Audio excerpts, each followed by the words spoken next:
Audrey, and I just wanted to start by backing it up a little bit and giving you guys a brief history of the United States policy of an MLDA 21. After the Prohibition, nearly all the states restricting youth access to alcohol designated 21 as the MLDA.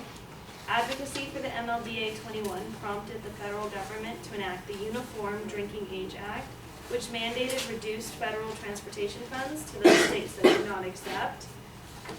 And the U.S. has tried different drinking ages since that point where that was enacted. Between 1970 and 1976, 30 states lowered their MLDA from 21 to 18, 19, 20, and they tried it. And all have since returned to the original MLDA 21 due to increases in youth-related drinking issues. So to address their claim that 18-year-olds have all these other rights and privileges, first of all, drinking is not a right. Voting, marriage, serving in the military, all of those are rights. MLDA is not a right.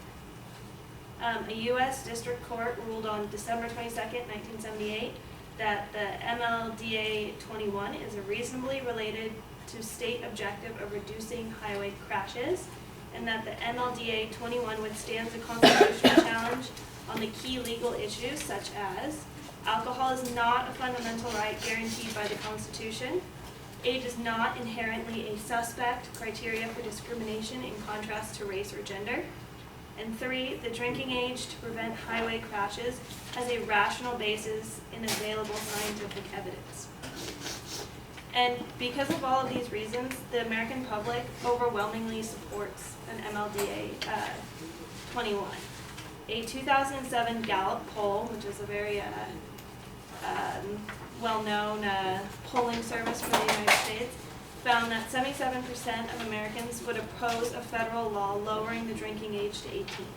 Numerous state and national surveys dating from 1970 through the present have shown overwhelming public support for MLDA 21. And the second thing that I want to address is that the MLDA should not be lowered to mirror European drinking limits because the rate of drinking among U.S. teens is actually lower than most European countries. And Europe is just a different atmosphere. We have to drive everywhere. They have more public transportation. Most people live in cities out in Europe. It's just a different, it wouldn't make sense to change it right now. The U.S. teens show equal or lower rates of intoxication/binge drinking than teens in Europe. Most European countries report higher rates of intoxication and binge drinking for youth under the age of 13. And an MLDA 21 exerts valuable social pressure on potential underage drinkers and those who may serve them. Youth may choose not to drink or drink less often because of decreased social acceptability or increased risks from parental or legal authority. Older youths and adults may furnish alcoholic beverages to minors less frequently, and licensed alcohol outlets may sell to minors less frequently because of their perceptions that it is illegal, morally wrong, or because they might be caught. And drinking creates an inherently dangerous situation.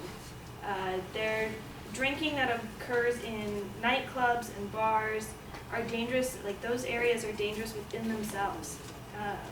76% of bars and nightclubs have had incidents with drugs, rape, or assault caused by the alcohol served in their buildings. Alcohol selling locations suffer more frequent assaults and other violent crimes than their non-selling counterparts.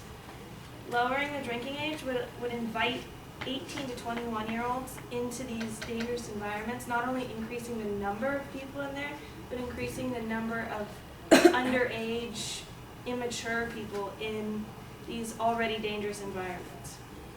And these dangerous environments also have other substances other than alcohol, including illicit drugs.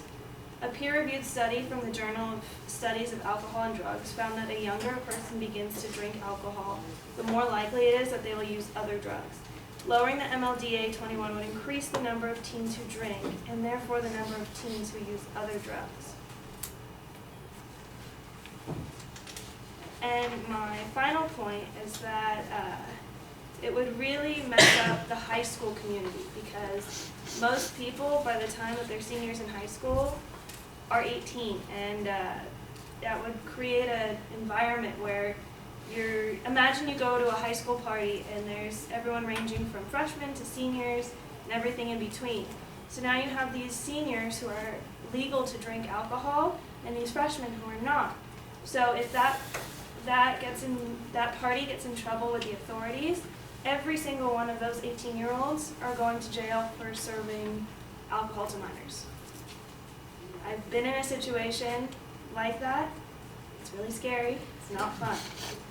And no one wants to go to jail. So and everyone that's under 18 has also been exposed to alcohol, and they're in trouble too. It just creates a dangerous situation for everyone 18 and under.